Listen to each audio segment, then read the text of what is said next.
Comment résumer l'attitude de l'Occident quant à la crise dans l'Est de la RDC, l'Occident qui souffle le chaud et le froid? Nous en parlons avec Norbert Yamba, acteur de la société civile. Bonjour.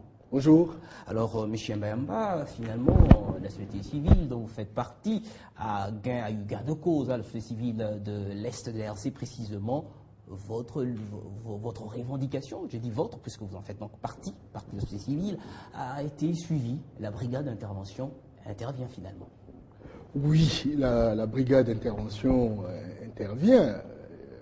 Je ne sais pas si cela constitue véritablement la solution durable, étant donné que l'État est organisé à différents services et chaque service a un rôle bien déterminé. Il me semble que nous avons une armée de plus de 120 000 hommes.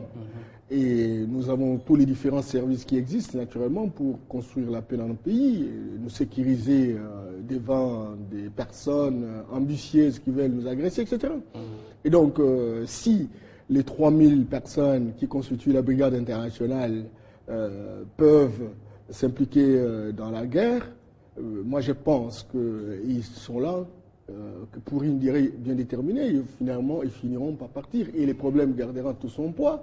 À ce moment-là, les velléités vont continuer. Si on n'organise pas véritablement une armée dissuasive, on l'a connu à l'époque du maréchal Mobutu, et aujourd'hui, il y a beaucoup de généraux, beaucoup de colonels, beaucoup, mais l'impression que nous avons, c'est comme si véritablement on n'est pas là pour dissuader les uns les autres. Je ne peux pas comprendre qu'une armée de 20 à 40 000 hommes comme celle du Rwanda, si je considère l'hypothèse selon laquelle c'est le Rwanda qui nous agresse, et que tout le temps on a besoin seulement de la communauté internationale pour nous aider à réussir ce pari. C'est justement parce que l'armée congolaise est en reconstruction. Attention, ça fait 10 ans. Kagame est arrivé... Ça fait 10 ans également que dure cette guerre. On n'a pas pris le temps de finaliser ce travail. Mais écoutez, mon cher ami, actuellement, il y a des choses importantes qui nécessitent des grandes capacités managériales, qui nécessitent les grandes vocations, les grandes motivations, les grandes innovations. Et donc, dans toute société, les problèmes sont innombrables. Il faut savoir les hiérarchiser, il faut savoir les planifier, il faut savoir les donner un sens de direction.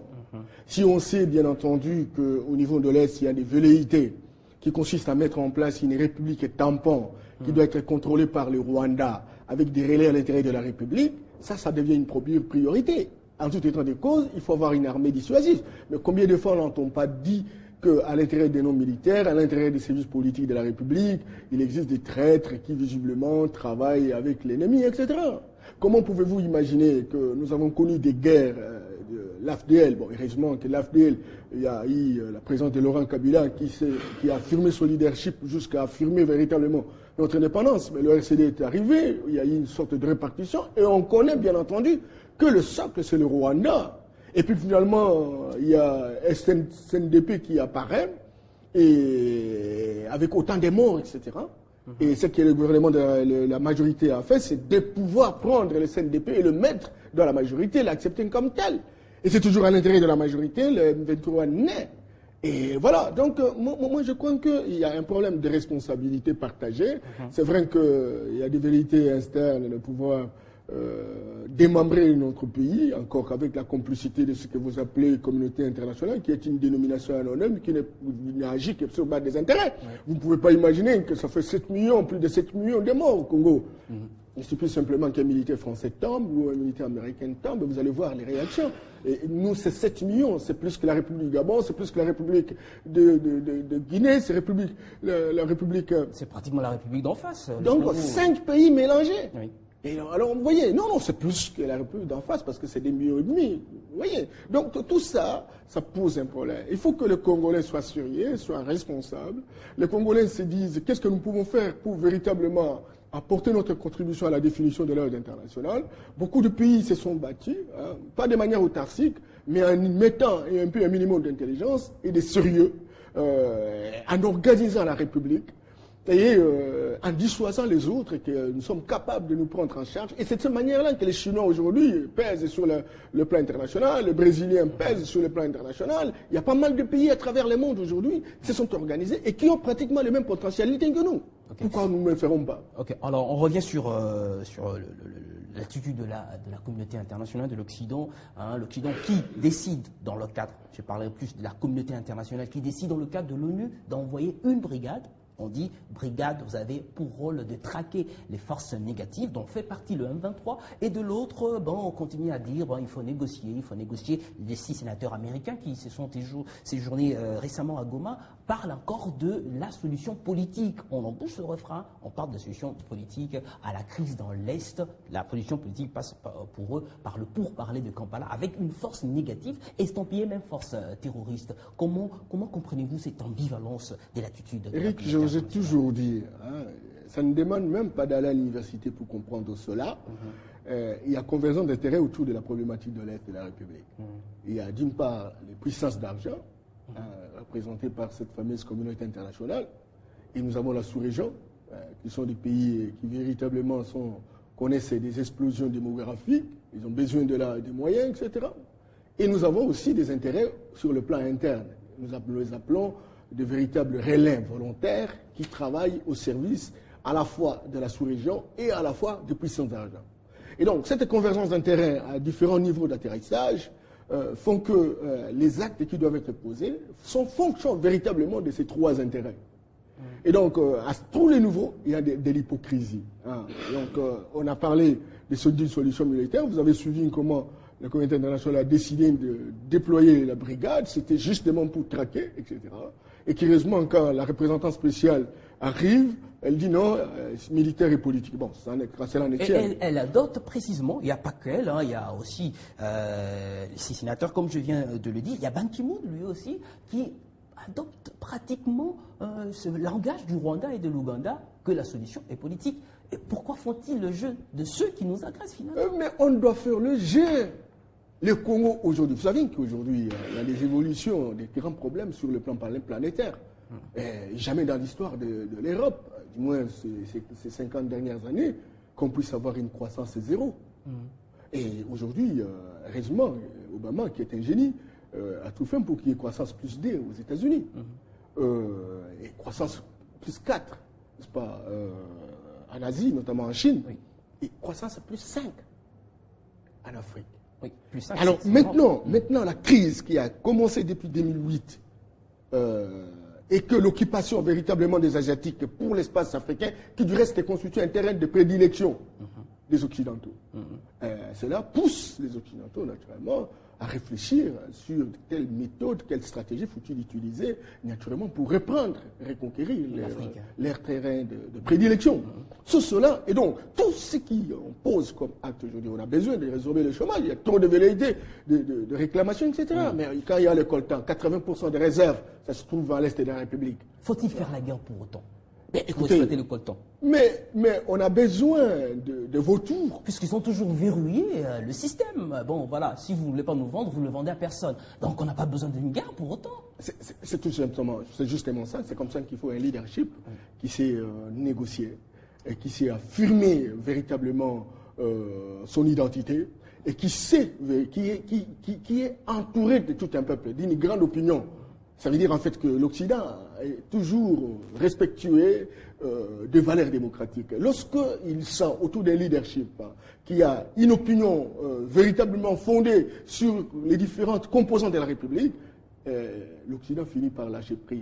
Vous voyez. Et c'est comme ça que nous avons salué naturellement ce qu'on appelle les concertations ou les dialogues à l'intérieur de la République, pour que véritablement les gens discutent dans le sens de décrisper les relations politiques, dédramatiser l'atmosphère, dégonfler les tensions, de manière qu'ensemble nous puissions ressouler les coudes dans la perspective de dissuader à la fois la sous-région, à la fois la région, à la fois la communauté internationale au travers de puissance d'argent, pour leur dire que nous sommes debout face à notre État. Mais bon, quand on quitte ces logiciels pour aller vers d'autres solutions de facilité, etc., on retombe dans ce qu'on a toujours reproché, n'est-ce pas, aux Congolais, d'être à vue du pouvoir, de rechercher l'argent et d'avoir un pouvoir pour le pouvoir. Et c'est ça, ce qui fait que nous ne soyons pas respectés à travers le monde, où un pays de 26 000 km² puisse justement avoir une emprise pour un pays, sur un pays de 2 346 000 km², simplement parce que là, au moins, ils se battent, mais ils montrent que véritablement,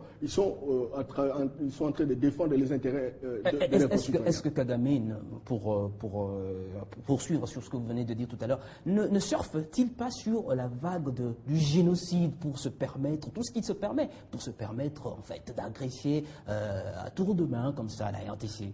Mais écoutez, Eric, c'est essentiellement cela. Eric, il ne s'agit pas de l'organisation, une certaine organisation rwandaise. Eric, s'il te plaît, vous êtes une génération, je vous ai toujours apprécié comme un garçon intelligent, etc. Mais nous, on ne va pas continuer sincèrement à déifier Kagame, quoi. Parce qu'aujourd'hui, j'ai comme l'impression que quand quelqu'un dort, il rêve, un monstre, il dit c'est Kagame. C'est comme qui dirait que Kagame, il est plus puissant, il est tout puissant, etc. On a vu dans ce pays, avec le maréchal Mobutu, des gens de la trempe, des généraux Maïlé, etc., qui aujourd'hui est passé dans les oubliettes, qui est mort pour sauver la République, et on n'a jamais pensé à lui, ne serait-ce que pour dire que voilà, il y a telle personne qui a évité les drames dans Kinshasa. Et donc, à l'époque, nous avions une armée de dissuasion, et qui, visiblement, pouvait mater sans tarder le Rwanda. Mais aujourd'hui, qu'est-ce qui explique que nous avons autant d'officiers et puis finalement, on n'a pas l'air d'avancer. Simplement parce qu'effectivement, on n'y met pas du sérieux. On n'y met pas du sérieux. Vous voyez aujourd'hui, à l'instar de l'époque Mobutu vers la fin, etc., les généraux, tous ces officiers devenus des grands commerçants avec des bateaux, des immeubles, etc. Bon, voilà, on est dans le logiciel du matériel. Or, lorsque on n'a pas la richesse interne, lorsqu'on n'a pas la richesse intérieure, ce qu'on appelle la foi pour le Congo, la foi pour les Congolais, on ne peut pas relever le défi. Et c'est ça la situation aujourd'hui. Et cela ne peut être remonté que lorsqu'on organise véritablement un dialogue qui permette véritablement aux Congolais de faire le diagnostic. Aujourd'hui, on est en train de traiter les conséquences du sida, c'est-à-dire les mardis opportunistes, à la place véritablement du VIH-Sida. Oui. Donc, parce que chaque fois qu'on tombe malade du sida, il y a des maladies opportunistes, la malaria, la tuberculose, les zones, toutes ces maladies-là. Mais ce sont des maladies opportunistes. Lorsque vous n'attaquez pas les vrais problèmes qui se posent, les frustrations qui ont été créées par les élections de 2011, la mésentente, les conflits générés par rapport à cela, les différentes opinions divergentes. Quelle est la relation avec la crise dans l'Est Mais la dissuasion. La frustration des élections de 2011. La dissuasion, mais ce sont des opportunistes qui naissent de partout. Vous avez vu les 4 Katanga en pleine journée. Vous avez vu un peu presque partout des gens vouloir chercher telle ou telle indépendance, etc. Mais ce sont des vérités parce qu'effectivement, il n'y a pas une opinion commune, un idéal commun, véritablement pour booster la situation. Alors, et donc, tout ce qui véritablement s'amise à l'Est de la République, encore que même à l'intérieur de 2023, il y a des Congolais qui croient que, bon, au regard de la situation, nous pouvons... Des Congolais perdus, on va dire. Ouais. Bon, maintenant, écoutez, une certaine paix n'est pas la paix certaine. Hein. Il y en a des Congolais qui ne sont pas perdus, qui sont en Kinshasa, qui vivent mieux que les Congolais qui sont en Kinshasa, qui meurent parce qu'ils n'ont pas d'aspirine. Et il y en a des gens qui vous ont mis avec de l'argent de l'État. J'ai participé à une émission, quelqu'un me disait, monsieur Mbamba, est-ce que vous êtes en bon? Tout simplement parce que lui, il a la facilité d'avoir l'argent, il a la facilité de faire des trafics de fiances, etc. On ne sait pas pour faire tel ou tel aspect, etc. Mais écoutez, ce n'est pas ça. Ce n'est pas le fait d'être au M23 qu'on est perdu. Il y a des gens qui assument des responsabilités, qui ne les assument pas avec plus d'efficacité, plus de rentabilité, au service de l'ensemble de nos concitoyens, et qui prennent les richesses de la République à leur profit. Ça, c'est un problème. Et donc, sincèrement, nous devons payer le droit à la contestation pour dire plus jamais ça. Il faut que les Congolais comprennent que nous sommes humiliés au point où nous ne sommes plus respectés à travers le monde, et que maintenant, plus que jamais, parlons pour que nous puissions dédramatiser ces relations, et que nous puissions dissuader quiconque, fut-il l'Occident, de pouvoir nous respecter. Et cela n'est possible que lorsqu'on met on met ensemble les opinions qui visiblement se divergent aujourd'hui, j'allais dire les camps du président, le cas du Tshisekedi, et ensemble, on essaye de dégonfler cette situation et on sera ensemble pour qu'on puisse booster. Mais ceux qui aujourd'hui, qui ont servi les puissants d'argent, qui nous ont amenés dans la prédation et la mendicité internationale, qui croient être des solutions de rechange, ils l'ont fait dans les années 80, ils l'ont fait dans les années 90, ils y reviennent, etc. Ceux qui, un jour, ont dit que Kisangani ne tombera pas tomber, ceux qui ont dit que, bon, on doit être en face pour chercher tel ou tel poste au Sénat, etc. Et ils ont gagné même la majorité présidentielle, ce qui véritablement ne s'explique pas sur le plan de droit, sur le plan de la sociologie, etc. Tout cela montre qu'effectivement, il y a des gens qui sont rassemblés autour d'un complot pour nous infantiliser, clochardiser, instrumentaliser à souhait, et notre génération ne l'acceptera pas, et il faudrait qu'ils comprennent qu'aujourd'hui, les choses ont tellement évolué que nous ne pouvons plus accepter des gens qui sont dans les sociétés secrètes, continuer à nous maltraiter parce que nous n'avons pas, des personnes de grande vocation, de grande volonté. Aujourd'hui, je suis en train d'observer ce qui doit se passer au Palais du Peuple autour des réconciliations, etc.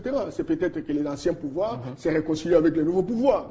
C'est cela, parce que ceux qui se ressemblent s'ensemble. Merci, M. Yamayamba, qui est quand même sorti du sujet, mais c'était quand même intéressant. Vous serez participer aux concertations, oui ou non? Participer Là, la participation aux concertations en fonction, n'est-ce pas, des résultats. Non, nous avons demandé les concertations. Nous sommes partie prenante aux concertations, mais pas concertations n'importe comment. C'est que ces concertations qui se font aujourd'hui, dont les prémices sont très mal posées, il n'y aura pas de conclusion concluante. Et par rapport à ça, nous ne sommes pas partie prenante. Merci beaucoup, M. Yamayamba. Je vous recevais en tant qu'acteur de la société civile pour parler de la crise dans l'Est, de l'attitude de la communauté internationale. Merci. Merci bien. Le retour de l'information, c'est tout à l'heure avec Charlotte Ibouaba.